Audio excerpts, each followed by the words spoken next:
Assalamualaikum warahmatullahi wabarakatuh.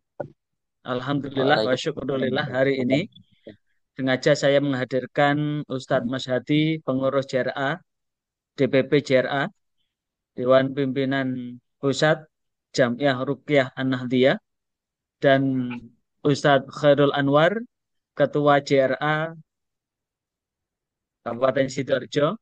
Kita hari ini akan berbincang tentang urgensi terapi ruqyah di dalam pengobatan pengobatan spiritual, pengobatan pengobatan yang tidak nampak oleh mata. Sehingga pada kesempatan ini sengaja kita ini nanti sekalian mohon izin akan kita publish berkaitan dengan terapi ruqyah ini, karena bagaimanapun juga Allah sudah menciptakan jasmani dan rohani kita. Wadah jasmani adalah penyakit-penyakit yang bersifat fisik, bisul, panu, koreng, kadas, maka tentu pendekatannya adalah dengan pendekatan melalui obat-obat yang nampak oleh mata. Namun di sisi manusia ada sisi ruhiyah. Sekali lagi ada sisi ruhiyah ada di dalam diri manusia yang merupakan penyakit yang tidak nampak itu. Ini akan mempengaruhi kondisi kondisi tubuhnya, sehingga kondisi tubuh ini kondisi psikis ini akan mempengaruhi kondisi fisiknya. Ada orang yang secara fisik sehat, tapi sesungguhnya mereka menjadi kesehatannya itu menjadi tidak menjadikan dia survive dalam kehidupannya karena ada penyakit-penyakit itu. Karena itu mulai dari Mas Hadi tolong disampaikan tentang substansi ruqyah itu apa. Kemudian dilanjutkan Ustaz Harun. Monggo Ustaz Mas Hadi. Assalamualaikum warahmatullahi wabarakatuh. Waalaikumsalam warahmatullahi wabarakatuh. Hamdan wa syukranillah wassalatu wassalamu ala rasulillah amma ba'dah. Saudara-saudara sekalian yang dirahmati Allah, Alhamdulillah pada kesempatan siang hari ini kita dapat bersama-sama untuk silaturahim. Kita bersama-sama untuk saling mengucapkan minal aidin wal faizin wal maghfurin, mohon maaf lahir dan batin, di suasana masih Lebaran di bulan Syawal tahun 1446 Hijriah ini. Semoga kita silaturahim kita dengan kita bersama-sama untuk mengkaji tentang ruqyah dan metodenya. Nanti kita silaturahim kita akan lebih bermanfaat untuk kita semua. Sebelum kita mulai, Yai, mungkin yang kita hadirkan ini dari apa itu dari kelompok mana saja, Yai? Ini dari Nahdien semua. Ya, Nahdien semua. dari mungkin dari kita dari JRA juga dari penyuluh agama Islam. Ya. Terus mungkin ada lagi yang dari mungkin dinas Cuma lain tiga. Kita atau bertiga aja. Kita oh sengaja kita bertiga. ya bertiga aja. Oh ya. Ya, terima kasih Yai. Saya kira untuk pengertian ruqyah, saya kira yang pertama tentang pengertian, yang kedua tentang dasar, yang ketiga tentang hukum, keempat penyakit-penyakit yang bisa kita ruqyah, yang kelima metode atau cara ruqyah, dan yang keenam terapi tentang herbalis dan lainnya. Bagi saya materi ini nanti kita sampaikan sekitar 10 sampai 15 menit. Untuk yang pertama tentang pengertian ya. Saya kira untuk pengertian kita sudah tahu bahwa ruqyah adalah al-iwadah, al-audah atau suatu perlindungan kita dari sesuatu yang negatif, dari sesuatu yang tidak kita inginkan atau secara syar'i, secara istilah bahwa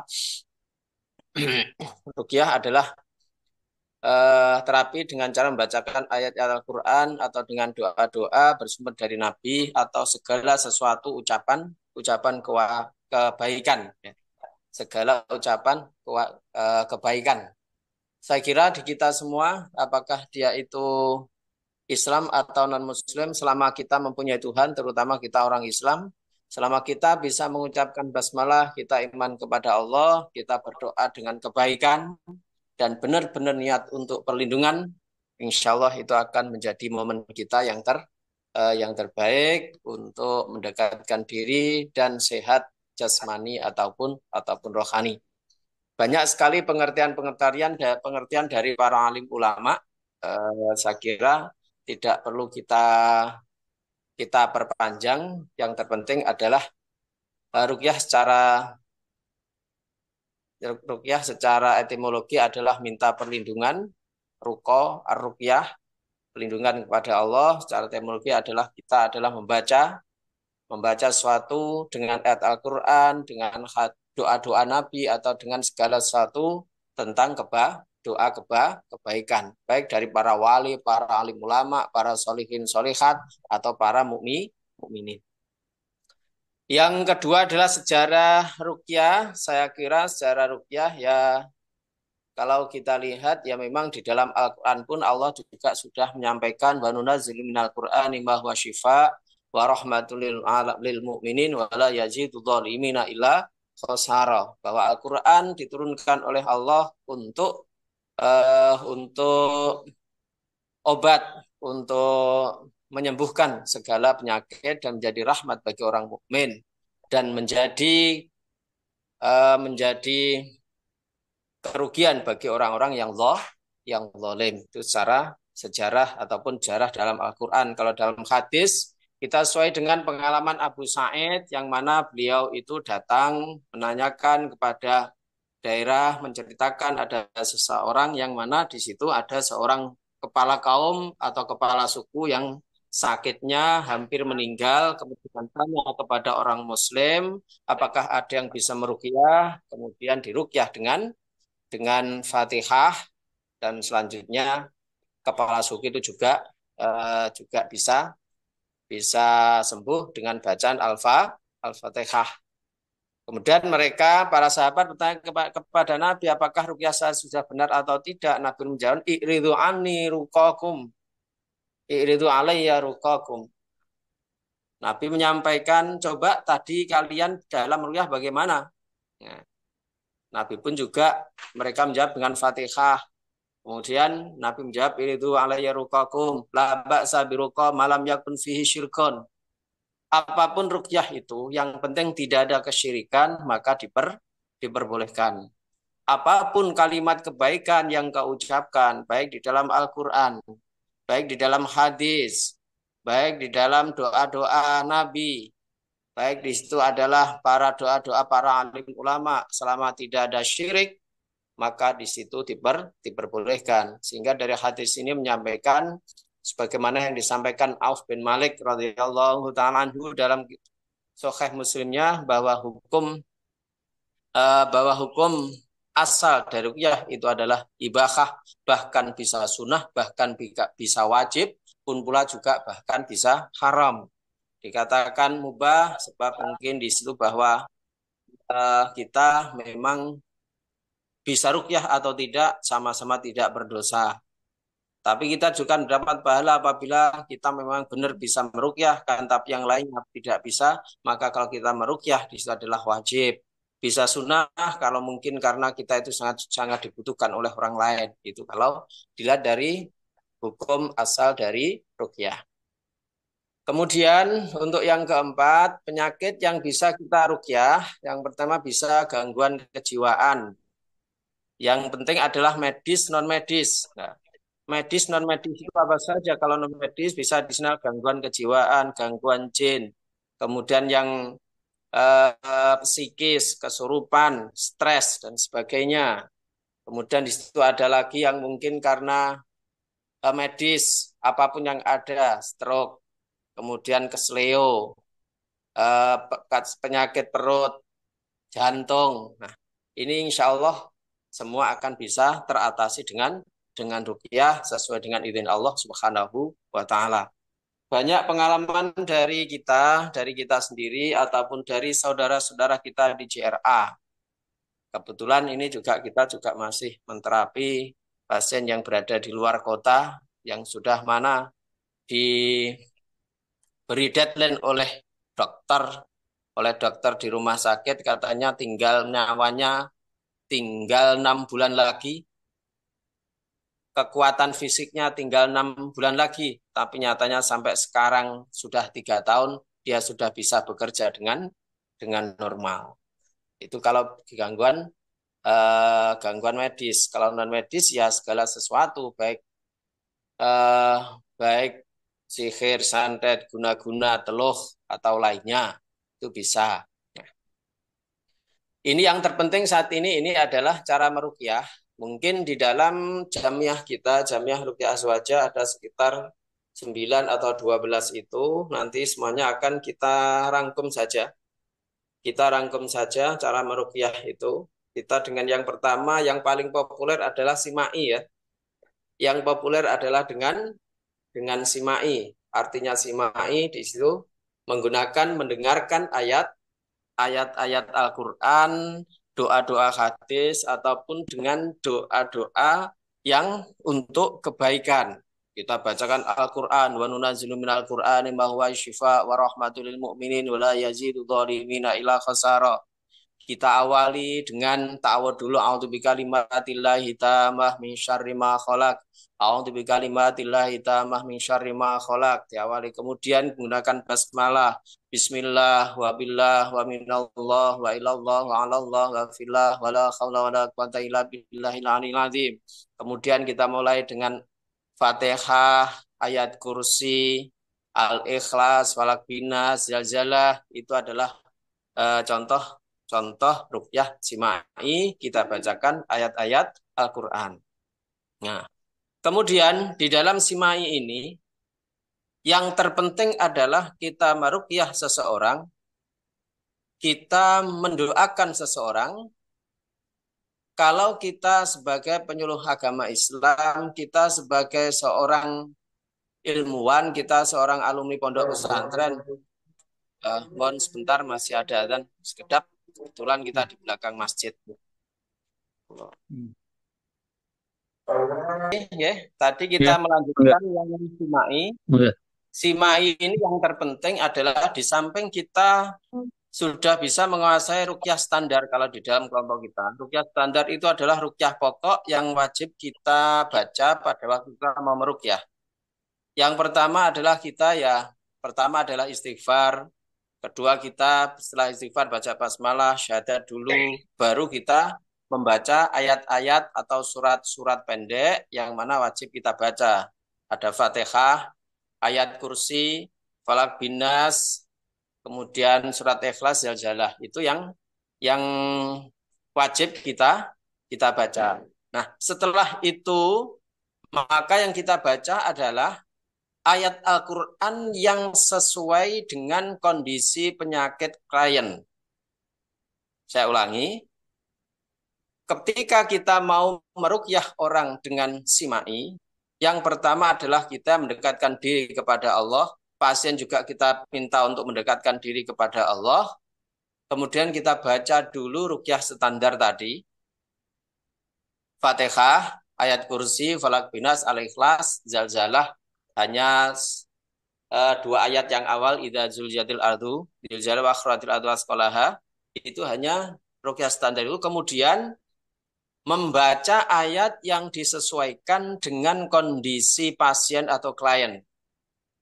Kalau dia itu ada sakitnya jantung, sakit hati, dia itu hasud, benci pada orang lain, akhirnya menyiksa dirinya sendiri, baca surat Al-Insyirah, Rabbana, kemudian doa-doa untuk dia itu menetapkan sabit qalbi ala dinik, menetapkan iman-iman kita kepada Allah. Disesuaikan dengan ayat Al-Quran, sesuaikan dengan penyakitnya. Nah, itu kalau simai. Yang kedua, ada namanya metode kita adalah kiroah atau ruqyah mandiri. Kiroah atau ruqyah mandiri artinya karena kita itu tidak selalu bertemu dengan pasien, bahwa pasien itu kadang tiap hari dia harus juga zikir, harus membaca ruqyah sendiri, maka di dalam itu setiap pasien ataupun kita ruqyah masal, kita ajari mereka untuk ruqyah mandiri. Supaya apa? Tiap hari, tiap jam dia itu membaca ayat-ayat ruqyah, membaca kalimat-kalimat yang positif untuk mendekatkan diri kepada Allah sehingga mempercepat kesembuhan dia. Qiraah atau ruqyah, ruqyah mandiri. Apa yang kita ajarkan? Ya tadi ruqyah standar tadi kita ajarkan. Cukup itu saja.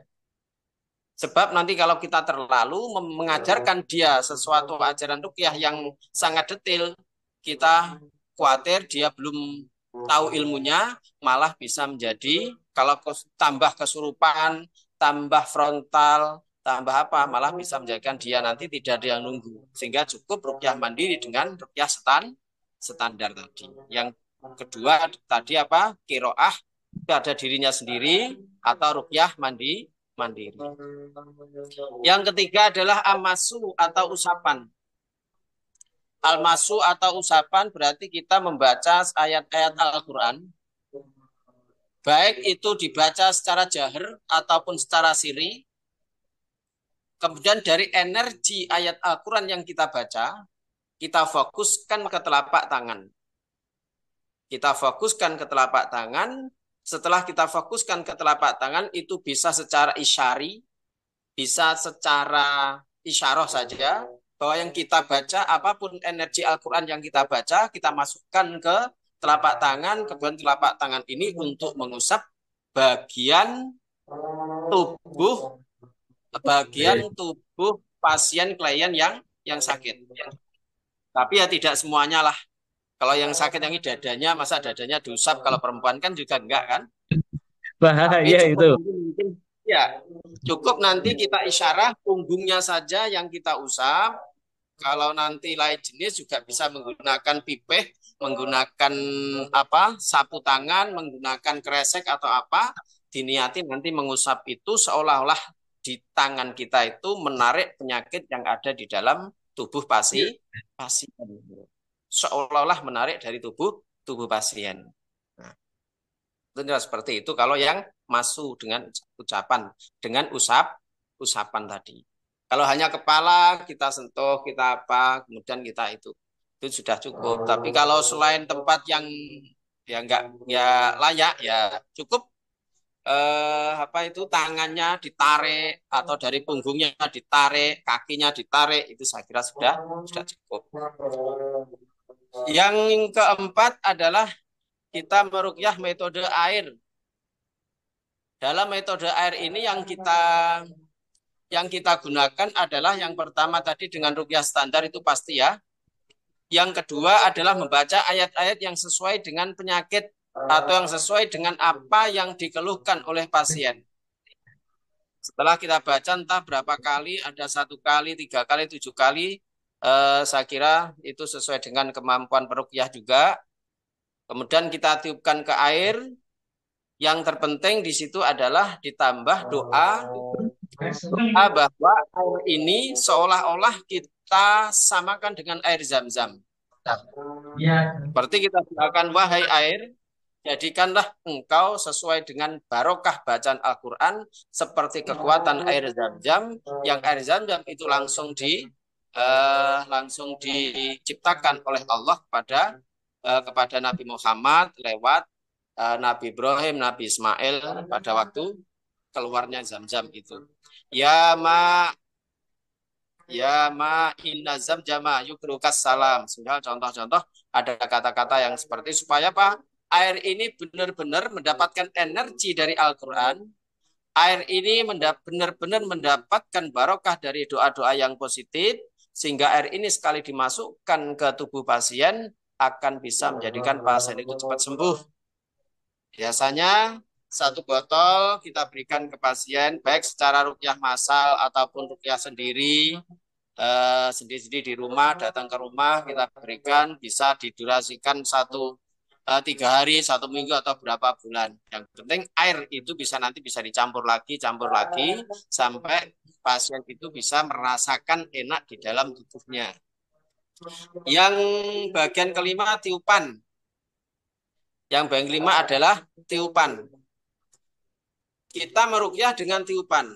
Tiupan artinya dengan lisan, dengan angin yang berasal dari lisan kita.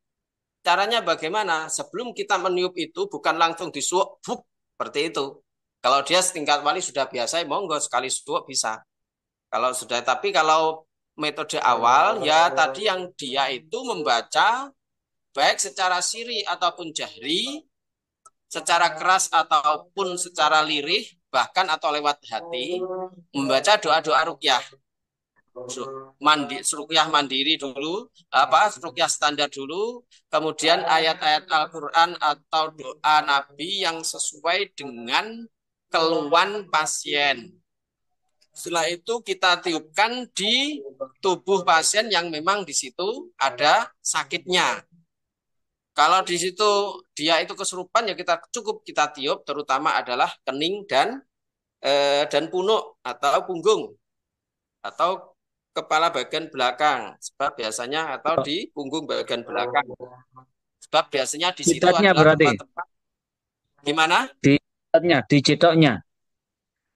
Jitok Dicok, apa? dicok Oh, jitok. apa namanya ya bahasa kita atau di Ya. tengah-tengah itu namanya apa yang ada belakang itu sebab apa orang itu biasanya masuknya penyakit yang non medis biasanya dari pikiran kemudian dari belakang ini nah itu kita tiup atau tempat-tempat yang sakit perutnya kita tiup perutnya yang sakit kakinya kita tiup tiup kakinya itu contoh dengan tiupan atau tiupan ini kepada tadi ya, kepada tubuh pasien atau kepada benda-benda lain. Saya contohkan ya, ya. Ya. Saya itu pernah biasanya kalau di daerah saya itu biasa ngisi sabuk itu ya. Ya. Ngisi Raja. sabuk sabuk agar nusa atau Ya. apa. Nah, seperti ini kita doakan dengan supaya nanti sabuk itu kuat atau pakaiannya pasien supaya pasien sekali memakai itu tidak terganggu. Ya kita bacakan ayat-ayat rukyah. Ayat-ayat rukyah. Bahkan bisa kita coba pada waktu ngapunten Yai di daerah saya itu sekitar 10 kilo yang dari rumah saya itu budayanya jaranan Yai. Oh, jaranan. Jaranan ya. Biasa kalau jaranan pasti kan kesurupan. Kesurupan ya. Nah, kalau sampai ada yang tidak sadar, bahkan dia itu nantang-nantang, itu serban ataupun kain ataupun sapu lidi itu kita begini kan, kita bacakan ayat Allah, nanti yuk kita tiup. Gini, cukup kita seperti ini, cukup kita lemparkan. Itu ternyata anak-anak yang kesurupan pada waktu jaranan tiba-tiba terpental sendiri ya. Oh. Setelah terpental kita kalungi seperti ini, biarkan saja kalungan seperti ini. Ternyata diumbar sampai 5 menit, 10 menit sadar-sadar sendiri. Ayat Contoh apa dengan itu yang tiup baca? Yang itu yang ayat apa? dibaca. Ya. Kalau yang orang kesurupan kan biasanya kan jin ya. Ya. Jadi yang pertama seperti tadi rukyah standar. Hmm. Terus yang kedua adalah wallahu khairun hafidho wa huwa arhamur rahimin. Wallahu khairun hafidho itu untuk ini supaya nanti dilindungi oleh Allah 29 kali itu.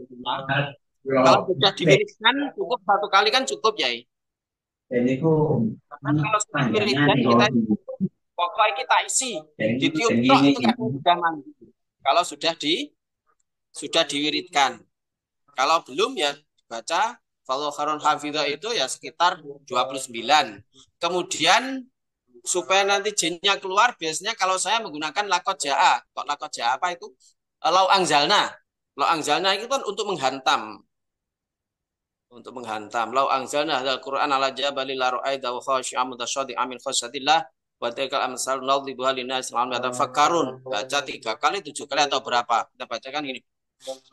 Sekali mereka itu tadi sudah dikatakan apa, kita kalungkan pada anak-anak yang kesurupan atau apa itu ya. Ya alhamdulillah kok Ada bisa. orang ODGJ. Orang ODGJ Gimana? dengan gangguan jiwa. Ayat apa yang Ya, dibaca?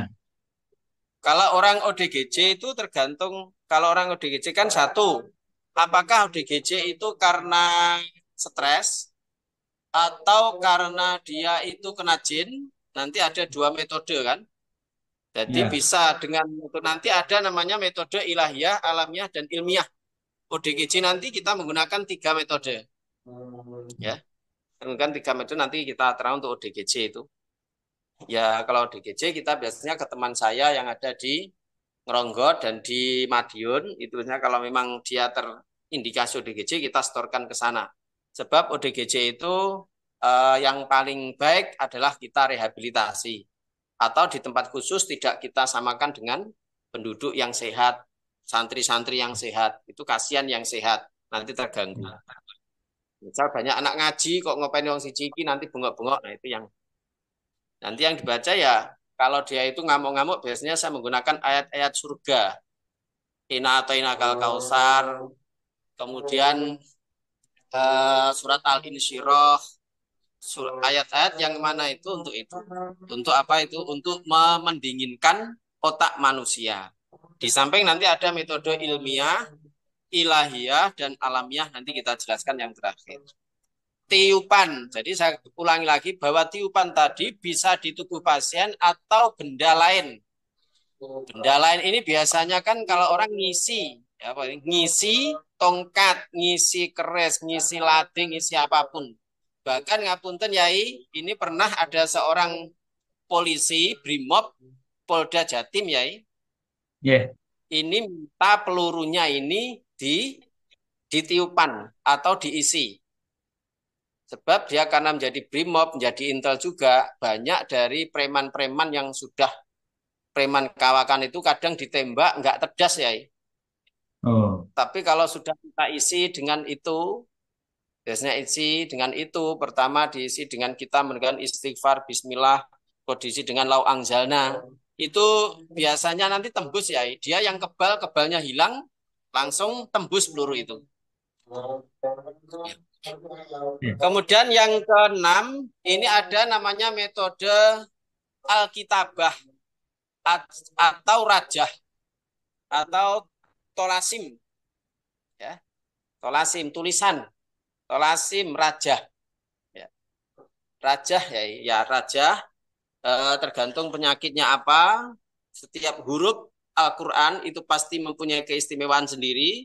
Setiap huruf Al-Quran itu juga pasti mempunyai malaikat sendiri. Kemudian setiap kalimat juga mempunyai keistimewaan sendiri. Setiap ayat mempunyai keistimewaan sendiri. Setiap surat juga mempunyai keistimewaan sendiri. Itu biasanya menggunakan raja. Kalau orang sinting kita gunakan shot berapa kali ilmu raja. Kemudian ada orang yang lama punya ilmu-ilmu kejawen gak mati-mati. Enggak mati-mati, ini biasanya kita gunakan di samping kita ruqyah, juga nanti kita ruqyah, kita beri air, juga kadang juga menggunakan rajah. Bahkan rajah ini bisa dipaketkan ya. Sumatera, Kalimantan biasanya kita paketkan rajah, suwi enggak mati, suwi sebab dia sudah nanti di situ kita tulis ta'awud, kemudian bismillah. Kemudian di bawahnya itu dengan ayat kursi. Setelah itu nanti dari rajah itu nanti kita bacakan. Kita membaca apa itu ayat-ayat yang lain, kemudian kita tiupkan di rajah itu. Setelah itu rajah atau tulisan itu kita buntel. Yang terakhir kita buntel dengan plastik. Langsung kita berikan ke orang dari rumah, silakan dicampur dengan air, kemudian minumkan.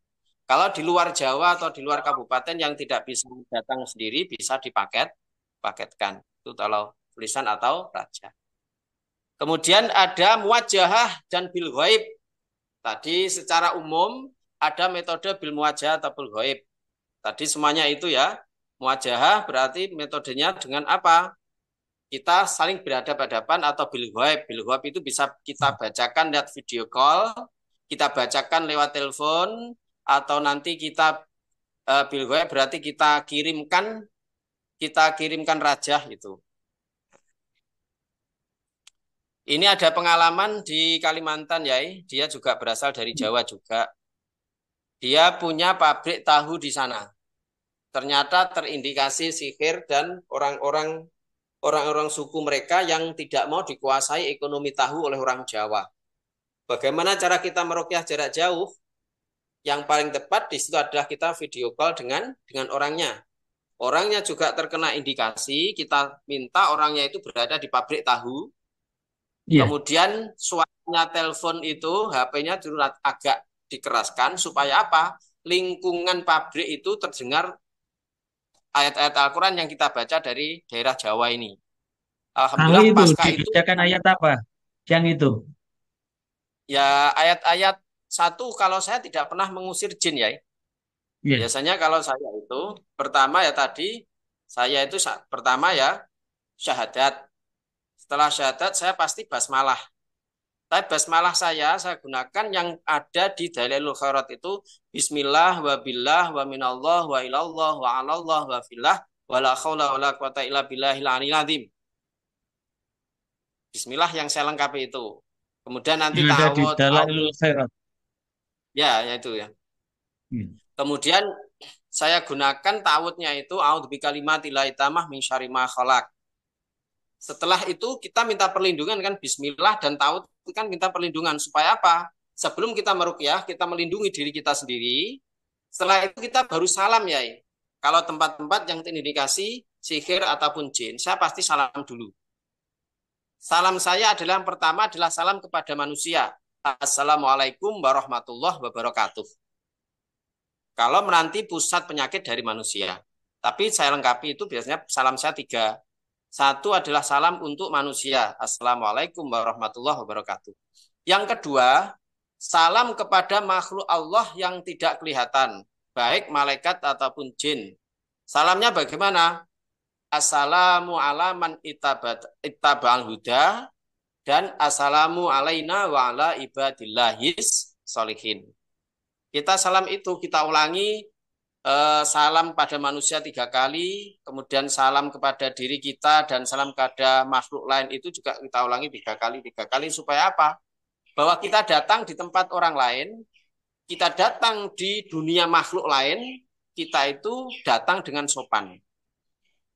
Karena kita datang dengan sopan, insya Allah mereka yang menyambut kita dan kita minta kepada mereka pergi dari situ, bukan mengusir, tapi minta dinego artinya, dia nanti tidak merasa terjahati, terzolimi, dia tidak akan balas dendam kepada kita. Setelah itu kita bacakan ruqyah standar, tadi Fatihah, Ayat Kursi, Falak Binas. Tadi kita baca, kalau sudah kita wiridkan suatu kali sudah cukup. Setelah itu kita bacakan ayat-ayat yang bersahabat, ayat tentang sihir, ayat tentang malaikat Harut Marut, kemudian ayat-ayat tentang jin, kemudian yang terakhir itu pasti saya bacakan ina atau ina ya. Sebab apa? Ina atau ina itu adalah ayat surga. Barang siapapun dibacakan atau membaca itu, dia akan tentram hatinya. Baik manusia, jin, malaikat, dan sebagainya. Tiga Itu kali dia akan Kausar. ya kondisional lah, minimal 3 kali lah atau 7 kali. Supaya apa? Mereka itu pada waktu kita nego untuk tidak mengganggu lingkungan, dia tidak merasa diusir ya. Dia tidak merasa diusir. Kemudian saat itu, kalau nanti di situ seolah-olah ada energi yang mengganggu kita, berarti dia tidak suka, maka ucapkan salam lagi. Assalamualaikum itabal huda. Dan di hati kita seolah-olah kita itu berkomunikasi dengan dia. Wahai makhluk Allah, ini tadi adalah metode wabil goib. Bil goib artinya adalah dengan jarak jauh. Baik dengan video call, dengan cukup dengan kita di situ, cukup dengan telepon ada. Bahkan ini kadang jam 2 jam 1 kadang ada bayi di perumahan nangis-nangis, hanya mendengar suara kita bacakan dari sini lewat suara saja. Kadang diam terus mau tidur, kadang juga seperti itu. Oke, yang terakhir ini adalah apa? Kalau gimana? bayi posisi nangis-nangis Ya, tadi dibacakan apa? ya. Yang kita baca biasanya seperti biasanya. Yang penting di situ bayi kita bacakan tadi Bismillah, ta'awud tadi juga. Kemudian kita salam kepada manusia. Setelah kita salam kepada manusia, Assalamualaikum nak, Assalamualaikum cah, namanya siapa? Kemudian yang kedua kita fatihai nama bayi dan ibunya. Nama bayi dan ibunya. Ibunya. Kenapa kok ibunya? Sebab masih bayi atau apa, dia sangat rentan dengan ibunya. Dan yang terpenting kalau kita itu rukyah jarak jauh, itu kita siapkan air. Jadi yang kita rukyah di sana, di luar kabupaten, luar kota, luar pulau, luar Indonesia, bahkan dari Malaysia, kadang ada dari Taiwan juga ada itu. Kita di samping mereka rukyah dengan suara kita, mereka disuruh untuk menyiapkan air ya. Bahwa air itu diniati kita masukkan energi dari ayat-ayat Al-Quran, kita masukkan ke air lewat metode telepon tadi. Lewat metode telepon tadi. Kemudian setelah kita Fatihah itu ya khusun ila ruhi wa jasadi, anak namanya Abdullah. Abdullah bin Fatimah misal. Kemudian kita ruqyah standar Fatihah, ayat kursi, falak binas.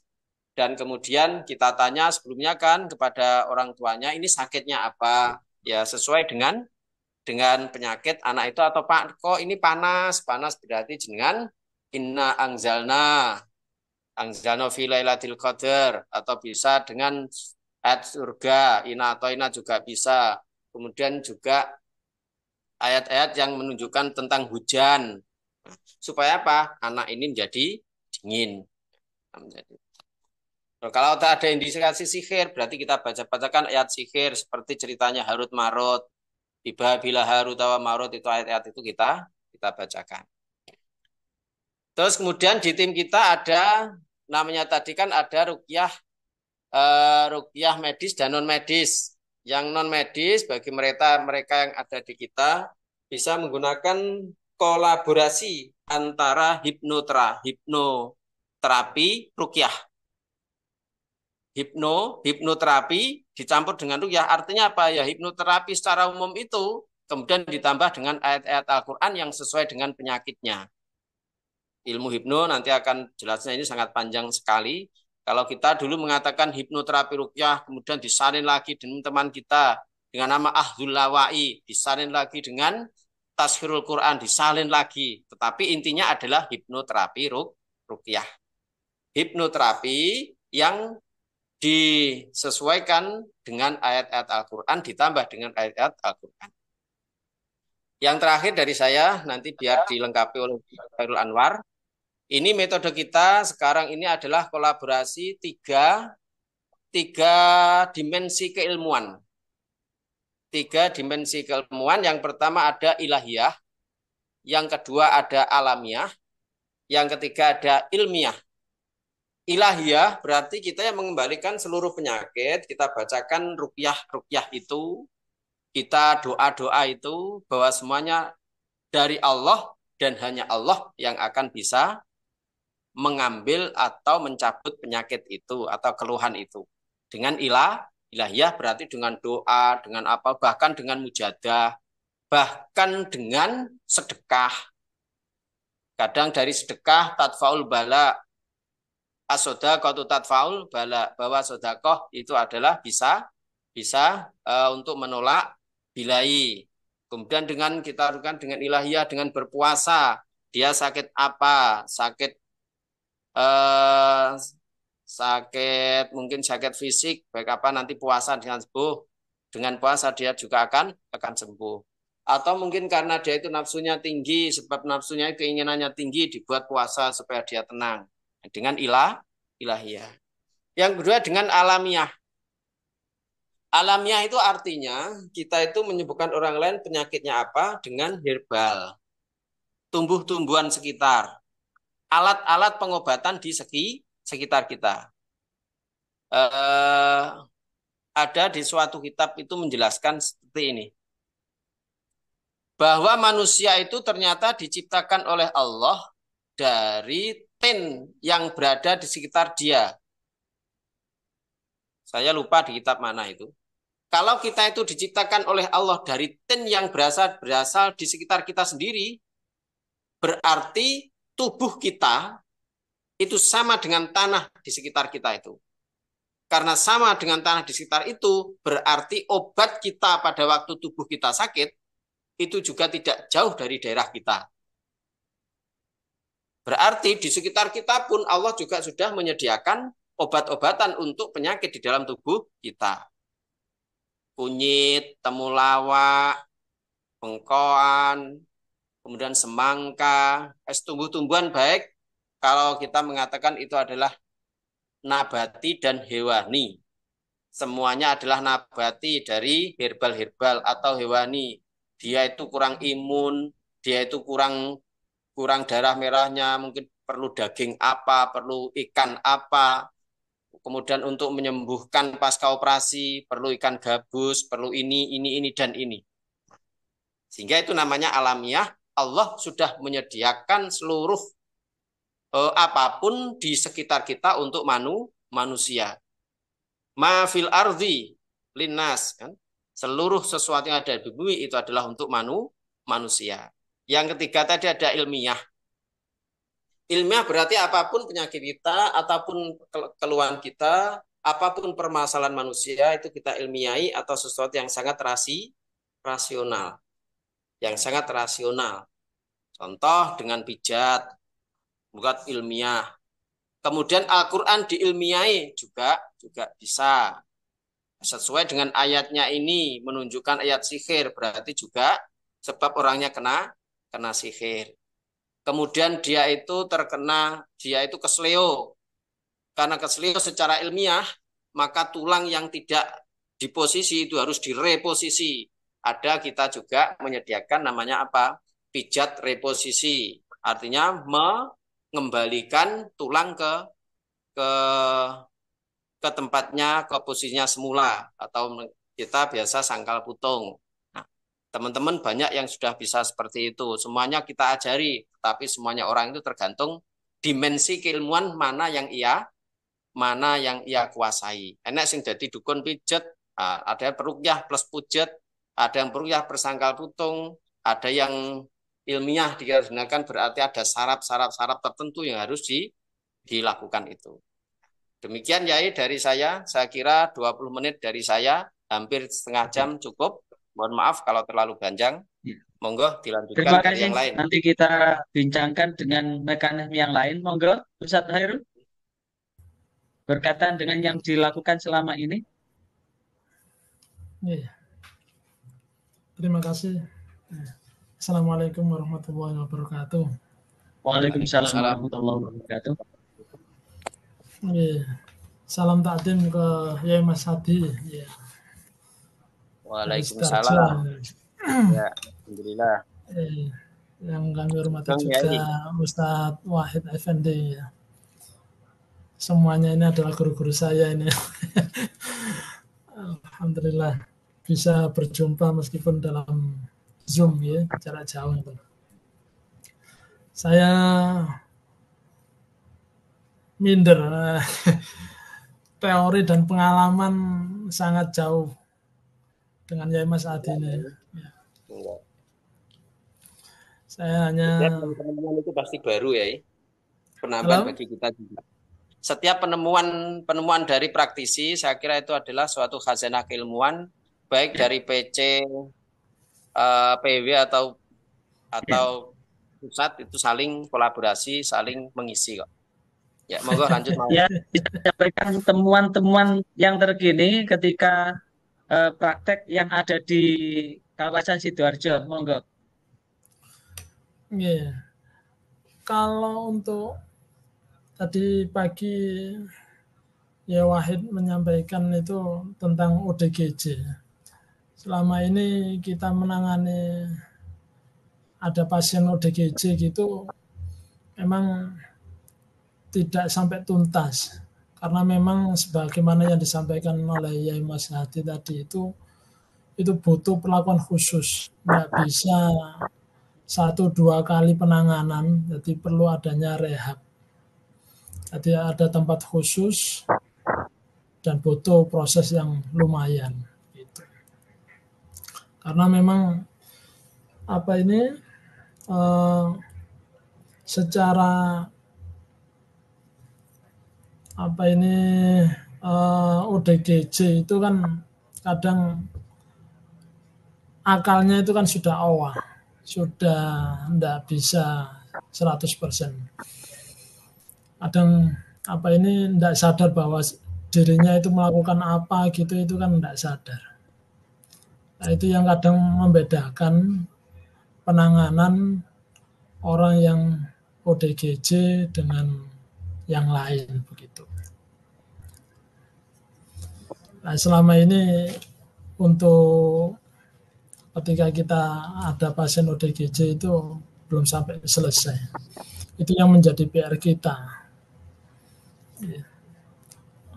Harapan dari pengurus pusat dulu itu memang ada tempat khusus untuk menangani ODGJ itu. Tapi untuk di Sidoarjo belum ada. Begitu, Yai Wahid. Oke. Menarik yang disampaikan Ustadz Mas Hadi tadi, yaitu mengkombinasikan antara hipnoterapi dengan ruqyah tadi. Tolong di detailnya kayak apa? Silahkan, Ustadz Mas Hadi. Ya, Yai Wahid Effendi, mungkin panjenengan sering juga ya melihat orang di hipnoterapi. Ya. Yang terpenting di sini adalah hipnoterapi itu kalau metode saya pertama adalah sakinatul qalbi ilallah. Artinya seorang klien yang datang kepada kita ataupun klien jarak jauh, kita posisikan dia duduk ataupun tidur yang senyaman mungkin. Sakinatul qalbi ilallah artinya dia itu sudah angsitu wasma'u, siap untuk insot dan mendengarkan. Artinya sakinatul qalbi ilallah, menenangkan diri, diam, tenang, dia siap menerima pencerahan dari kata-kata kita, ayat-ayat yang kita baca. Kita tenangkan dulu. Bagaimana caranya? Bapak, sebelum kita mulai, marilah kita bersyahadat dulu, berzikir dulu. Setelah itu tolong duduk yang senyaman mungkin. Bisa tidur, bisa ndelosor, bisa bersilah, atau apapun, yang penting Bapak sangat nyaman. Misal seperti itu. Nyaman, tenang, kemudian tutup mata. Tenang, tenang, tenang, dan tenang. Kendorkan semua saraf. Saraf mata kendor, kendor, kendor. Semakin tenang, semakin kendor akan semakin nyaman, semakin nyaman, semakin nyaman. Telinga kendorkan, punggung kendorkan, tangan kendorkan, tapi dengan kata-kata yang sangat pelan seperti orang merayu orang lain.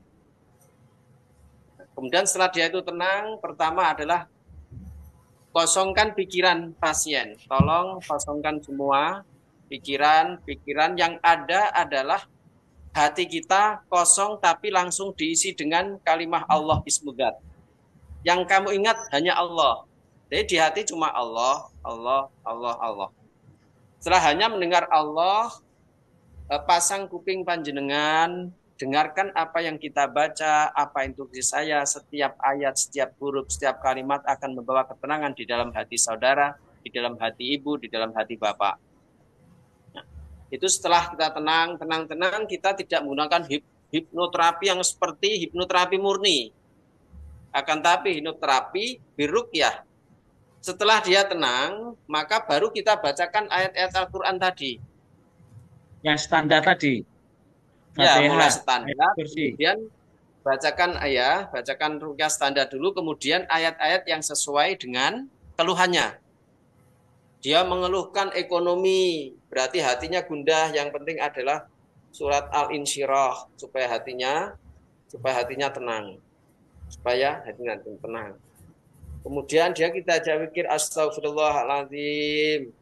Tolong ibu ingat dosa kita kepada Allah, dosa kita kepada suami, dosa kita kepada istri, dosa kita kepada orang-orang yang pernah kita ketemui, dosa kepada orang-orang yang telah kita zalimi.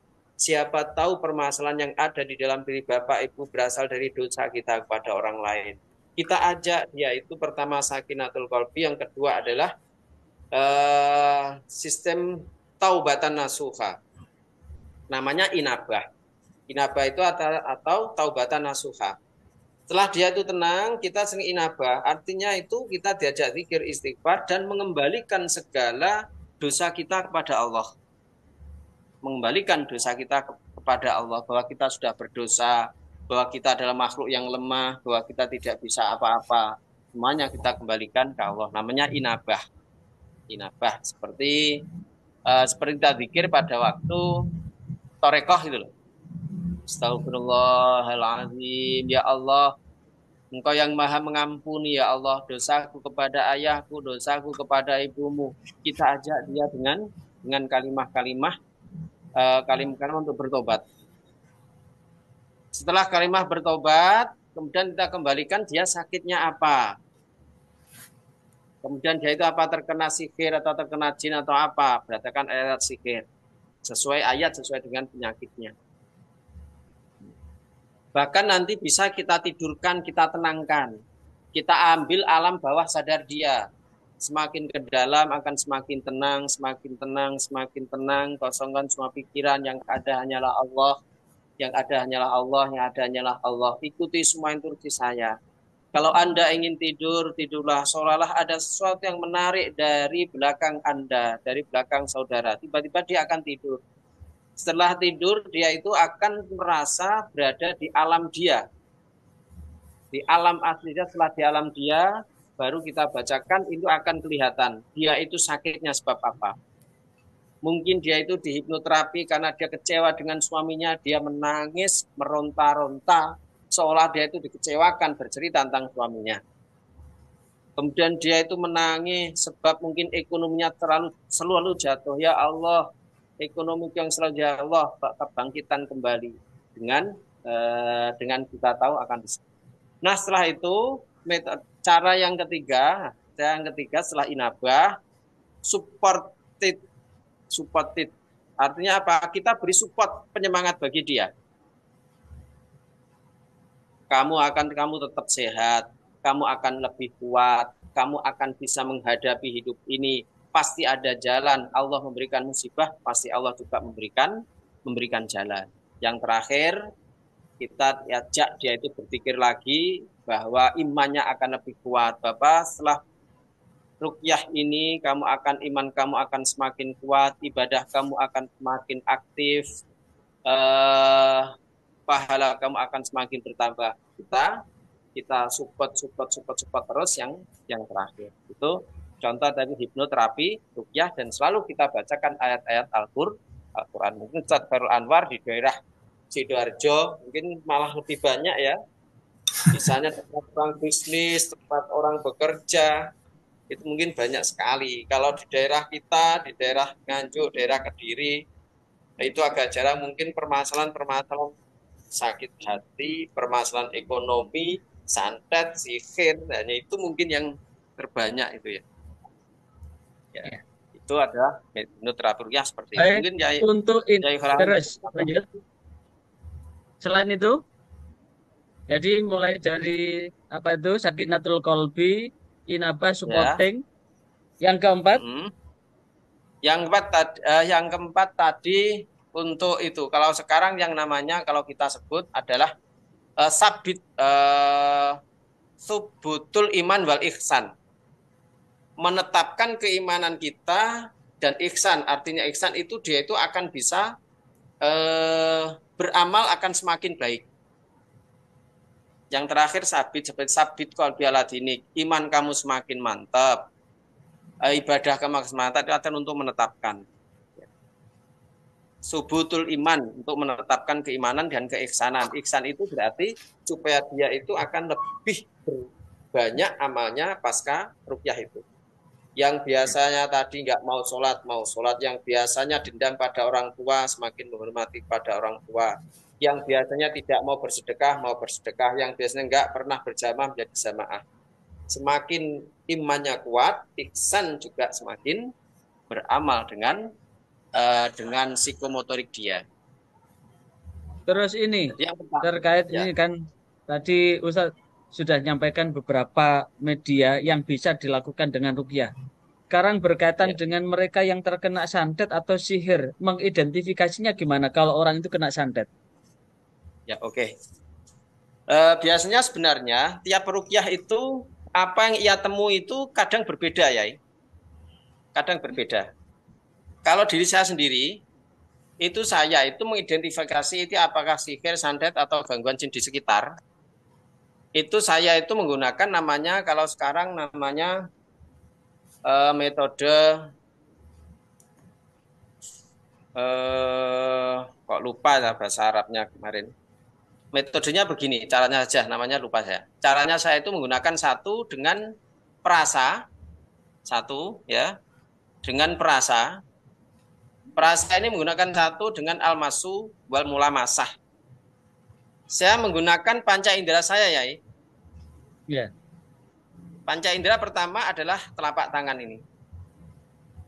Bahwa Allah sudah menciptakan bahwa telapak tangan ini akan bisa membedakan berjuta-juta kejadian di alam kauniyah ini. Allah sudah menciptakan zat peraba ini bisa merasakan berjuta-juta, bermiliar-miliar, bertriliun-triliun hal-hal yang ada di alam sekitar ini.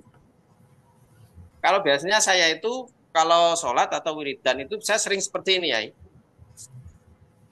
Untuk apa setelah ini nanti saya baca-baca apa setelah wiridan dan saya tiupkan ini.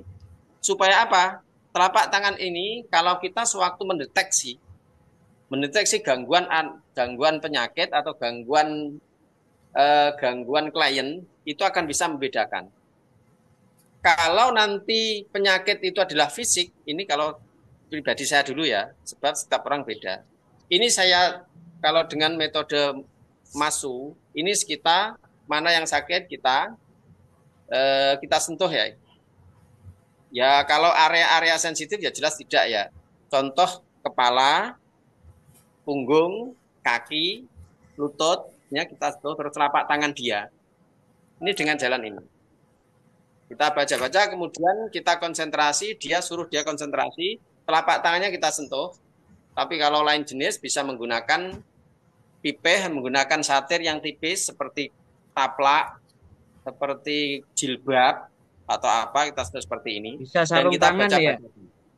Sarung tangan, biasanya kalau sarung tangan itu terlalu tebal, kadang saya minta kudung ya biasanya, jilbab itu minta jilbabnya enggak kepake. Nah, seperti ini. Nanti kita bacakan ayat-ayat tadi. Ternyata nanti kalau di situ tidak ada satu setrum atau seperti setrum atau serangan seperti ada tombak yang menyerang kita. Contoh ya, kalau dia itu terkena gangguan jin, baik itu sihir ataupun jin asli masuk ke dalam. Ini biasanya tangan saya seperti kesetrum ya. Oh, kesetrum. Berarti Seperti sudah kesetrum. sensitif berarti ya tangannya Ustadz Majati ini ya. Biasanya ya kadang enggak. Ini contoh kalau setrum kalau dia bacakan kalau dia itu enggak terima dengan kita, biasanya dia juga menyerang. Kalau menyerang biasanya seperti ditusuk jarum ataupun tombak. Sengkring gitu. Oh, berarti kok ada seperti ini, berarti al-adah muhakamah biasanya dia terindikasi makhluk gaib. Kalau tidak ada seperti itu, kita seperti kok hanya di dalamnya semakin panas, dan kadang dingin. Oh, berarti ini penyakitnya adalah fisik. Penyakitnya adalah fisik. Satu. Itu metode saya yang pertama. Yang kedua, kita dengan metode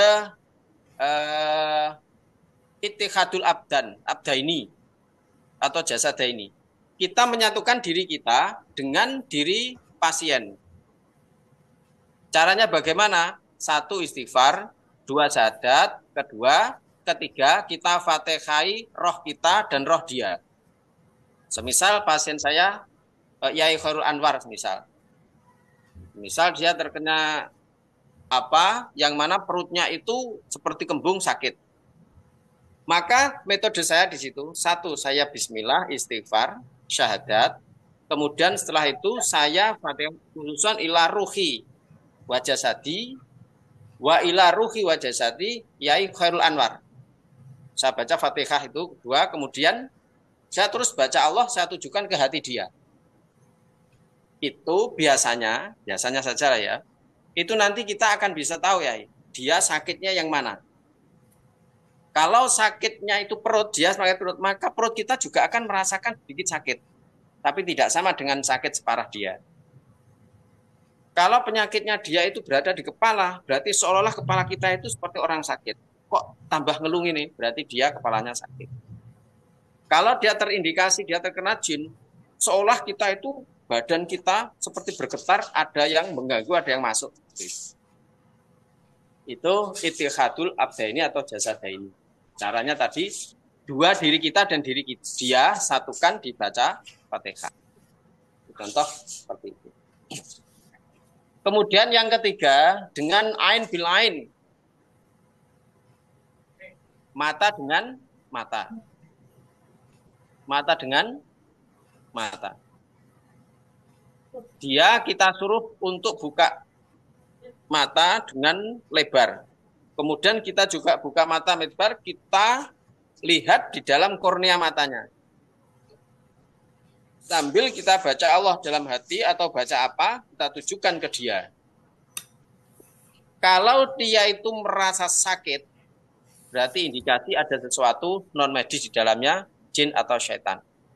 Tapi kalau tidak ada, dia ya biasa saja. Kalau al-ain ya, bil ain itu apa yang dibaca? Saat menatap mata, kedalaman mata, apa yang dibaca? Atau hanya dengan amalan kita, benteng yang kita miliki, atau ada teknik lain?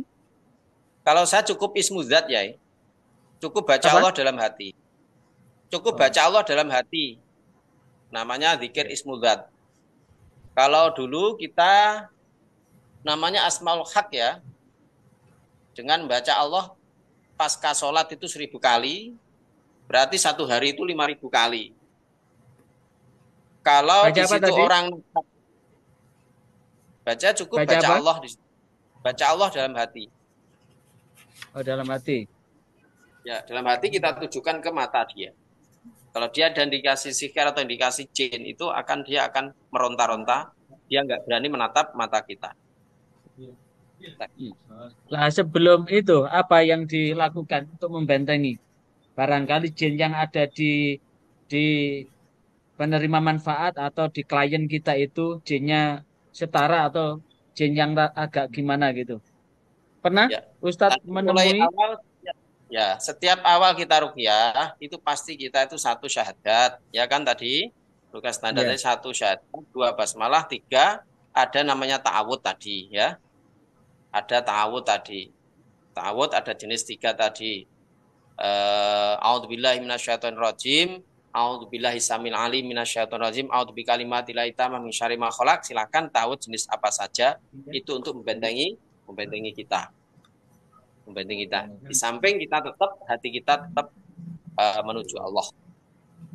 Kita minta perlindungan Allah. Itu beberapa metode kita bagaimana bisa mengartikan ini sebenarnya medis atau non medis, ya. Medis atau non medis. Itu kalau itu sihir atau bukan. Bahkan kalau kita nanti sudah bisa merasakan ya, sekali kita datang atau sekali kita gini, sekali kita lihat dia dan kita ingin tahu dia, kita fatihai.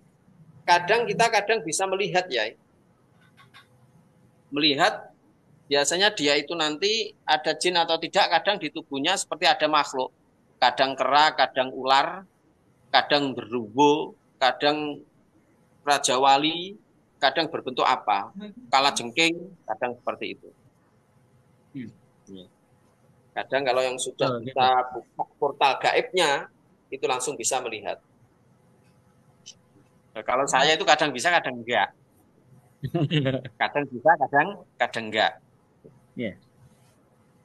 Oke, untuk yang sebelum kita tutup, ada teknik khusus untuk yang ada gangguan jiwa. Orang ada gangguan jiwa, tapi kadang-kadang dia ingat, kadang-kadang tidak, kadang-kadang ingat, kadang-kadang tidak. Itu apa? Perlakuan khusus untuk menerapi mereka, merupiah mereka atau kombinasi antara apa itu? Antara hipnoterapi tadi dengan ruqyah. Ya.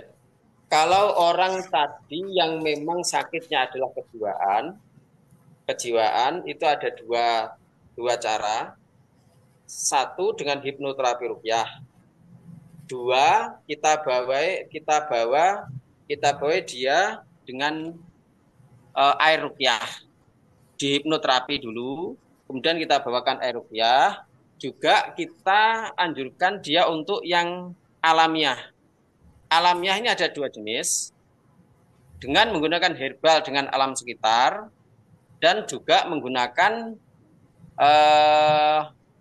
kalau sekarang kalau memang fisiknya sudah terganggu, sarafnya sudah kendor, tetap kita anjurkan dia tetap menggunakan obat-obat dokter ya. Walaupun kita menggunakan metode pun, kalau memang di situ adalah dia itu memang benar-benar fisiknya terganggu, sarafnya sudah kendor, sarafnya bahkan sudah mengering, ya nanti kita kombinasi, dia suruh tetap minum pil dari dokter. Supaya apa? Secara ilahiyah kita itu juga mendoakan dia dengan air ruqyah dan hipnoterapi tadi, tapi secara ilmiah dia itu juga mendapatkan nutrisi-nutrisi dari obat-obat dokter tadi. Baik nutrisi obat dokter berupa herbal dari alam sekitar ataupun dari pil-pil atau suntik-suntik dari dokter. Contoh lagi ya, dia nggak bisa tidur 2 hari. Kalau ada pasien di situ datang, ini nggak mau makan, nggak mau tidur, nggak bisa sama sekali.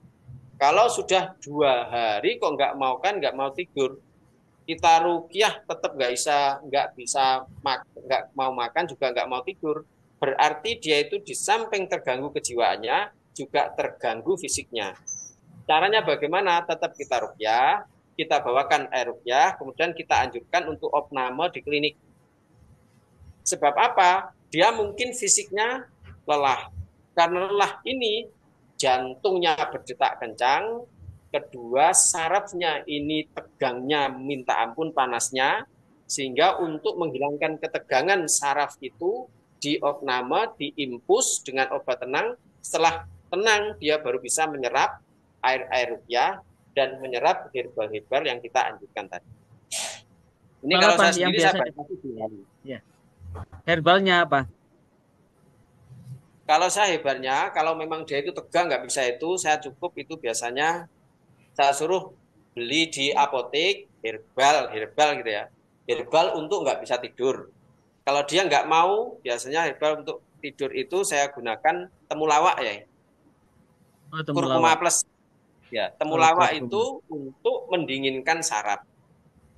Ya, sebentar. Mendinginkan saraf. Ahli medis. Ya. Karena kita itu juga bukan ahli medis ya. Saya pun juga tidak ragu dan tidak sungkan. Saya juga beli buku-buku tentang herbal seperti ini. Kalau ini kan ya 200 resep sehat. Ya, di sini ada temulawak untuk apa, penyakit jantung itu apa resepnya. Kita juga seperti ini. Sebab apa? Kita tidak mungkin menghafal yang sebegitu banyak. Dan yang biasanya kalau untuk prostat, untuk ginjal, untuk apa, kalau dia itu tidak menggunakan obat dokter, biasanya cukup duduh degan hijau. Itu pagi sore 1 gelas, pagi selama 3 hari sampai 1 minggu biasanya sudah tuntas. Kalau hanya prostatnya ringan, ginjalnya baru gejala ginjal, kemudian kandung kemihnya terganggu, biasanya seperti itu. Biasanya kurang bersih di dalam kandung kemihnya. Cukup nanti dibersihkan dengan air degan itu 1 hari 2 gelas, 1 pagi 1, sore 1, insya Allah nanti 1 minggu selesai. Oke, baik. Terima kasih Ustadz bahwa Allah sudah memberikan berbagai macam hal yang berkaitan dengan kesinambungan, keberlanjutan kehidupan manusia. Manusia yang hidup sesaat di dunia ini tentu banyak gangguan secara fisik maupun non-fisik, semuanya sudah digelar oleh Allah. Likulida'in dawa, setiap penyakit ada obatnya, dan setiap apa yang ada masalah tentu ada solusinya. Maka tentu dengan Amin. berbagai solusi yang kita bincangkan pada kesempatan ini, mudah-mudahan menjadi bagian dari solusi terhadap apa-apa yang tidak bisa dijangkau dengan medis, karena bagaimanapun juga jasad ini adalah seorang hamba Allah yang lahir suci, meninggalkan dunia yang pun suci, sehingga dengan harapan bahwa apapun kendala, gangguan apapun tetap membawa kemaslahatan dan kemanfaatan buat kehidupan manusia. Dan kami ucapkan terima kasih kepada Ustadz Mas Hadi yang merupakan pengurus DPP Jam'iyah Ruqyah An-Nahdiyah. Kemudian kami ucapkan kepada Ustadz Khairul Anwar yang merupakan ketua JRA Jam'iyah Ruqyah An-Nahdiyah cabang Sidoarjo. Mudah-mudahan pertemuan ini akan menjadi silaturahim ini ada silatul fi'li, silatul afkar, dan tentu ada silatul amal yang membawa kemaslahatan. Dan kami ucapkan terima kasih atas perjumpaan ini. Juga nanti Iya. kita Baik, berikan nomor kami ucapkan nomor terima kontak. kasih dan jazakumullah ahsanal jaza. Mudah-mudahan Amin, perjumpaan amin, ini amin. menjadi awalan dari kontribusi kita buat umat. Sekali lagi, menjadi awalan sebagai kontribusi kita buat umat karena kita ini punya background sebagai penyuluh agama. Ustadz Mas Hadi Amin, juga penyuluh amin. agama, Ustadz Khairul Anwar juga penyuluh agama walaupun sekarang jadi imamuddin di desa. Dan Oh, kalau Ustadz ikutin Mas ya. Hadi tetap istiqomah di penyuluh atau pindah ke ruang lain? Ya, kita tetap di penyuluh, sudah P3K sekarang.